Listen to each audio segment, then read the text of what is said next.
أعوذ بالله من الشيطان الرجيم. بسم الله الرحمن الرحيم. الحمد لله الذي أنزل على عبده الكتاب ولم يجعل له عوجا قيما لينذر بأسا شديدا من لدنه ويبشر المؤمنين الذين يعملون الصالحات أن لهم أجرا حسنا ماكثين فيه أبدا وينذر الذين قالوا اتخذ الله ولدا ما لهم به من علم ولا لآبائهم كبرت كلمة تخرج من أفواههم إن يقولون إلا كذبا فلعلك باخع نفسك على آثارهم إن لم يؤمنوا بهذا الحديث أسفا إنا جعلنا ما على الأرض زينة لها لنبلوهم أيهم أحسن عملا وإنا لجاعلون ما عليها صعيدا جرزا أم حسبت أن أصحاب الكهف والرقيم كانوا من آياتنا عجبا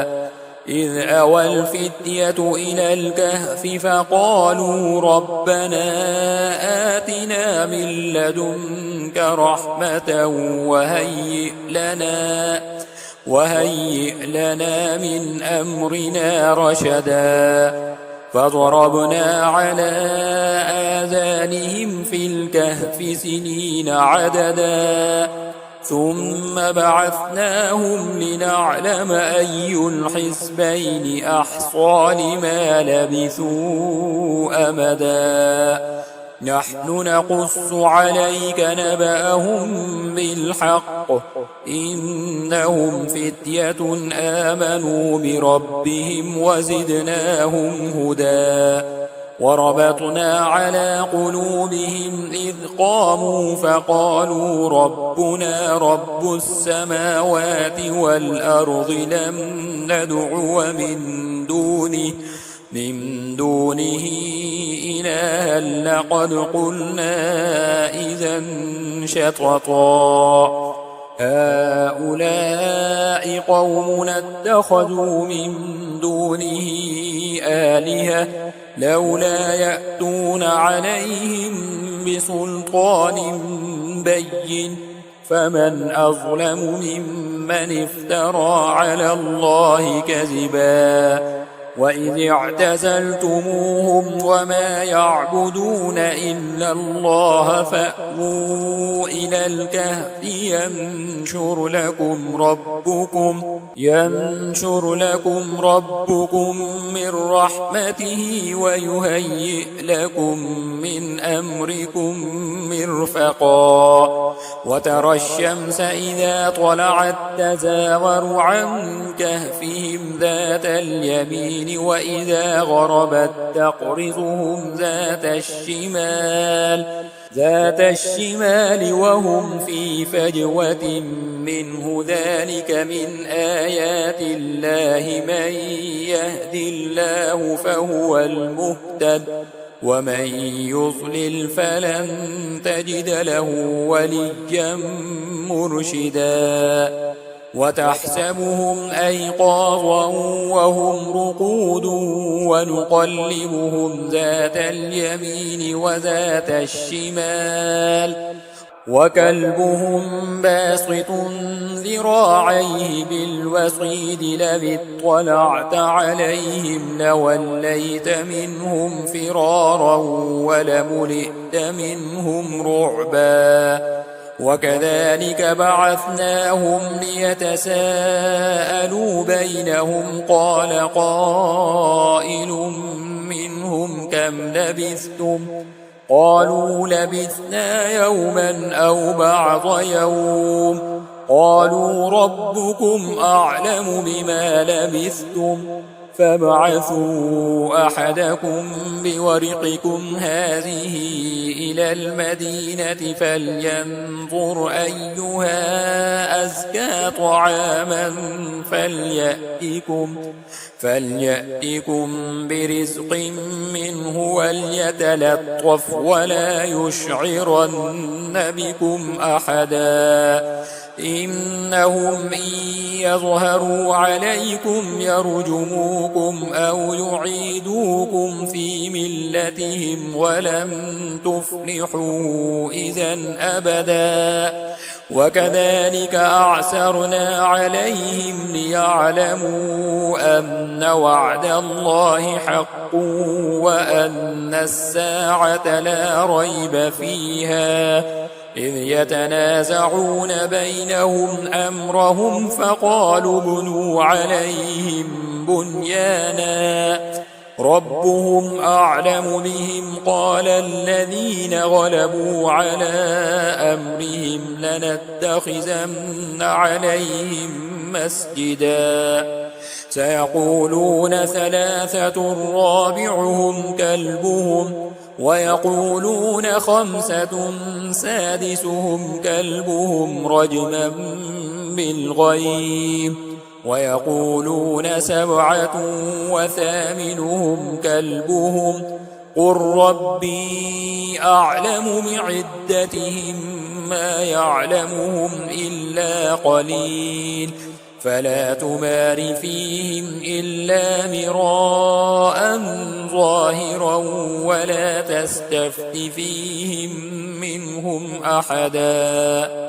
ولا تقولن لشيء إني فاعل ذلك غدا إلا أن يشاء الله واذكر ربك إذا نسيت وقل عسى أن يهديني ربي لأقرب من هذا رشدا ولبثوا في كهفهم 300 سنين وازدادوا 9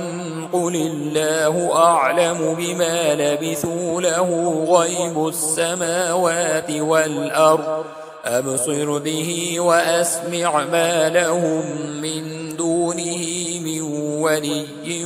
ولا يشرك في حكمه أحدا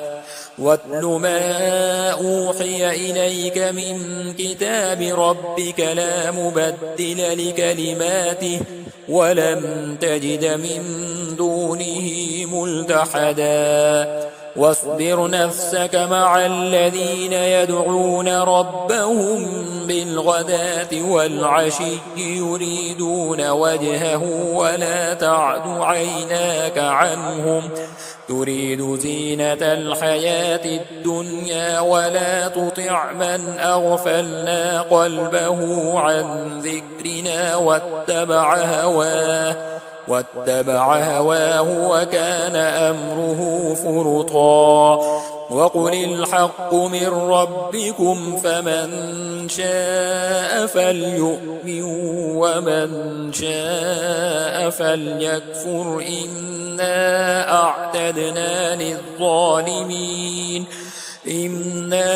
أعتدنا للظالمين نارا أحاط بهم سرادقها وإن يستغيثوا يغاثوا بماء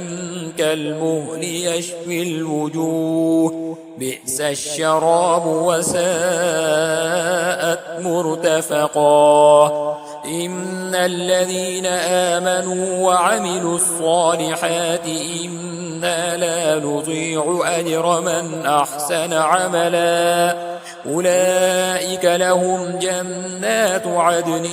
تجري من تحتهم الأنهار يحلون فيها من أساور من ذهب ويلبسون ثيابا خضرا من سندس وإستبرق متكئين فيها على الأرائك نعم الثواب وحسنت مرتفقا واضرب لهم مثل الرجلين جعلنا لأحدهما جنتين من أعناب وحففناهما بنخل وجعلنا بينهما زرعا كلتا الجنتين آتت أكلها ولم تظلم منه شيئا وفجرنا خلالهما نهرا وكان له ثمر فقال لصاحبه وهو يحاوره أنا أكثر منك مالا وأعز نفرا ودخل جنته وهو ظالم لنفسه قال ما أظن أن تبيد هذه أبدا وما أظن الساعة قائمة ولئن رددت إلى ربي لأجدن خيرا منها منقلبا قال له صاحبه وهو يحاوره أكفرت بالذي خلقك من تراب ثم من نطفة ثم سواك رجلا لكن هو الله ربي ولا أشرك بربي أحدا ولولا إذ دخلت جنتك قلت ما شاء الله لا قوة إلا بالله إن ترني أنا أقل منك مالا وولدا فعسى ربي أن يؤتيني خيرا من جنتك ويرسل عليها حسبانا من السماء فتصبح صعيدا زلقا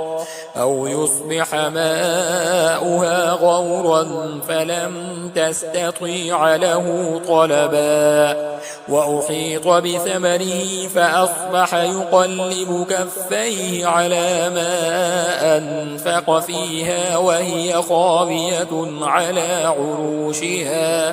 على عروشها ويقول يا ليتني لم أشرك بربي أحدا ولم تكن له فئة ينصرونه من دون الله وما كان منتصرا هنالك الولاية لله الحق هو خير ثوابا وخير عقبا واضرب لهم مثل الحياة الدنيا كماء أنزلناه من السماء فاختلط به نبات الأرض فأصبح هشيما تذروه الرياح وكان الله على كل شيء مقتدرا المال والبنون زينة الحياة الدنيا والباقيات الصالحات خير عند ربك ثوابا وخير أملا ويوم نسير الجبال وترى الأرض بارزة وحشرناهم فلم نغادر منهم أحدا وعرضوا على ربك صفا لقد جئتمونا كما خلقناكم أول مرة بل زعمتم أن لن نجعل لكم موعدا ووضع الكتاب فترى المجرمين مشفقين مما فيه ويقولون يا ويلتنا ما لهذا الكتاب لا يغادر صغيرة ولا كبيرة إلا أحصاها ووجدوا ما عملوا حاضرا ولا يظلم ربك أحدا وإذ قلنا للملائكة اسجدوا لآدم فسجدوا إلا إبليس كان من الجن ففسق عن أمر ربه أفتتخذونه وذريته أولياء من دوني وهم لكم عدو بئس للظالمين بدلا ما أشهدتهم خلق السماوات والأرض ولا خلق أنفسهم وما كنت متخذ المضلين عضدا ويوم يقول نادوا شركائي الذين زعمتم فدعوهم فلم يستجيبوا لهم وجعلنا بينهم موبقا ورأى المجرمون النار فظنوا أنهم مواقعوها ولم يجدوا عنها مصرفا ولقد صرفنا في هذا القرآن للناس من كل مثل وكان الإنسان أكثر شيء جدلا وما منع الناس أن يؤمنوا إذ جاءهم الهدى ويستغفروا ربهم إلا أن تأتيهم سنة الأولين أو يأتيهم العذاب قبلا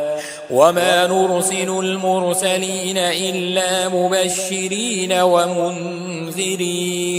ويجادل الذين كفروا بالباطل ليدحضوا به الحق واتخذوا آياتي وما أنذروا هزوا ومن أظلم ممن ذكر بآيات ربه فأعرض عنها ونسي ما قدمت يداه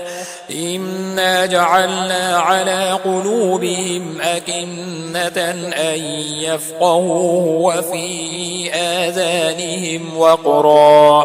وإن تدعوهم إلى الهدى فلن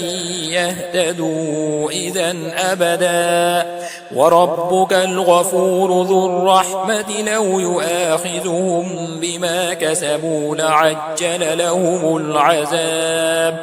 بل لهم موعد لن يجدوا من دونه موئلا وتلك القرى أهلكناهم لما ظلموا وجعلنا لمهلكهم موعدا وإذ قال موسى لفتاه لا أبرح حتى أبلغ مجمع البحرين أو أمضي حقبا فلما بلغا مجمع بينهما نسيا حوتهما فاتخذ سبيله في البحر سربا فلما جاوزا قال لفتاه آتنا غداءنا لقد لقينا من سفرنا هذا نصبا قال أرأيت إذ أوينا إلى الصخرة فإني نسيت الحوت وما أنسانيه إلا الشيطان أن أذكره واتخذ سبيله في البحر عجبا قال ذلك ما كنا نبغي فارتدا على آثارهما قصصا فوجدا عبدا من عبادنا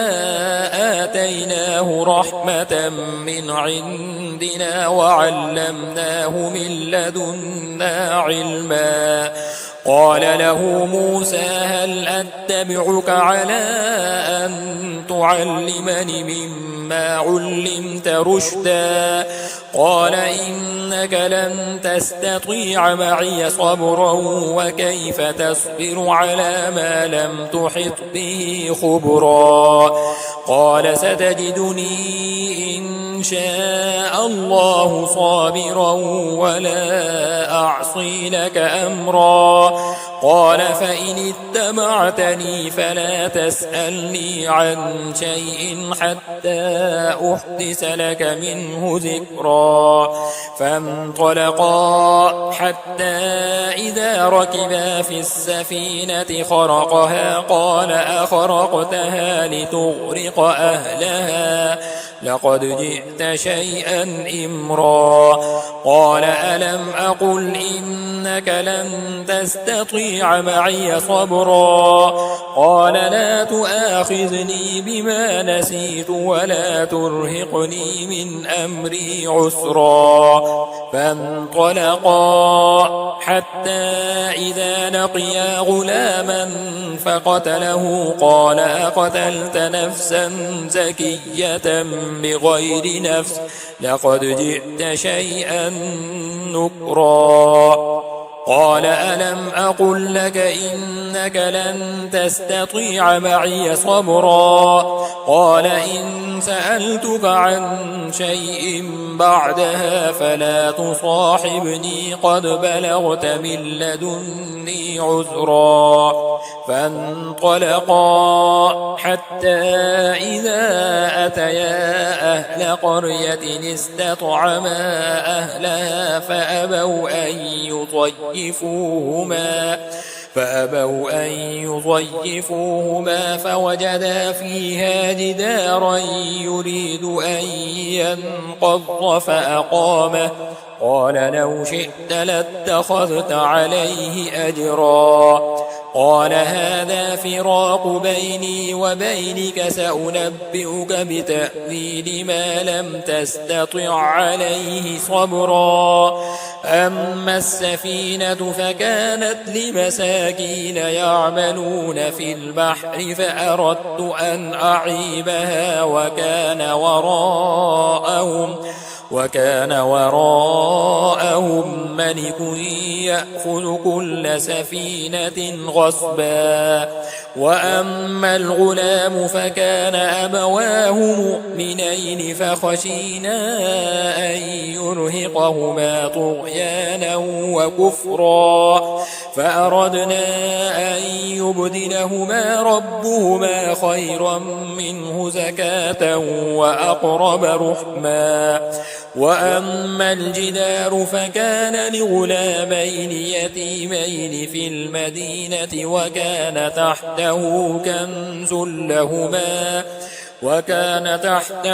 كنز لهما وكان أبوهما صالحا فأراد ربك أن يبلغا أشدهما ويستخرجا كنزهما رحمة من ربك وما فعلته عن أمري ذلك تأويل ما لم تستطع عليه صبرا ويسألونك عن ذي القرنين قل سأتلو عليكم منه ذكرا إنا مكنا له في الأرض وآتيناه من كل شيء سببا فأتبع سببا حتى إذا بلغ مغرب الشمس وجدها تغرم في عين حمئة ووجد عندها قوما قلنا يا ذا القرنين إما أن تعذب وإما أن تتخذ فيهم حسنا قال أما من ظلم فسوف نعذبه ثم يرد إلى ربه فيعذبه عذابا نكرا وأما من آمن وعمل صالحا فله جزاء الحسنى وسنقول له من أمرنا يسرا ثم أتبع سببا حتى إذا بلغ مطلع الشمس وجدها تطلع على قوم لم نجعل لهم من دونها سترا كذلك وقد أحطنا بما لديه خبرا ثم أتبع سببا حتى إذا بلغ بين السدين وجد من دونهما قوما لا يكادون يفقهون قولا قالوا يا ذا القرنين إن يأجوج ومأجوج مفسدون في الأرض فهل نجعل لك خرجا على أن تجعل بيننا وبينهم سدا قال ما مكنني فيه ربي خير فأعينوني بقوة أجعل بينكم وبينهم ردما آتوني زبر الحديد حتى إذا ساوى بين الصدفين قال انفخوا حتى إذا جعله نارا قال آتوني أفرغ عليه قطرا فما استطاعوا أن يظهروه وما استطاعوا له نقبا قال هذا رحمة من ربي فإذا جاء وعد ربي جعله دكاء وكان وعد ربي حقا وتركنا بعضهم يومئذ يموج في بعض ونفخ في الصور فجمعناهم جمعا وعرضنا جهنم يومئذ للكافرين عرضا الذين كانت أعينهم في غطاء عن ذكري وكانوا لا يستطيعون سمعا أفحسب الذين كفروا أن يتخذوا عبادي من دوني أولياء إنا أعتدنا جهنم للكافرين نزلا قل هل ننبئكم بالأخسرين أعمالا الذين ضل سعيهم في الحياة الدنيا وهم يحسبون أنهم يحسنون صنعا أولئك الذين كفروا بآيات ربهم ولقائه فحبطت أعمالهم فلا نقيم لهم يوم القيامة وزنا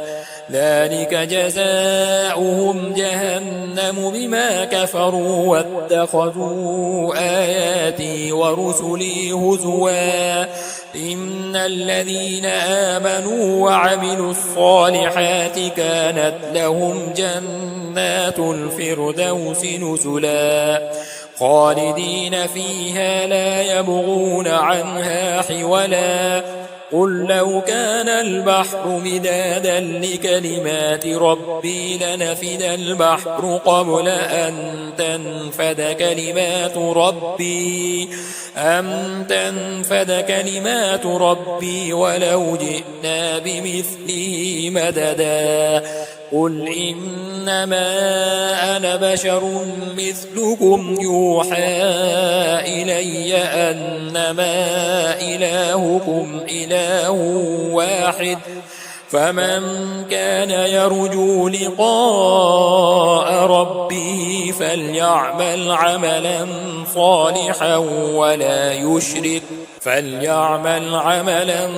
صالحا ولا يشرك بعبادة ربه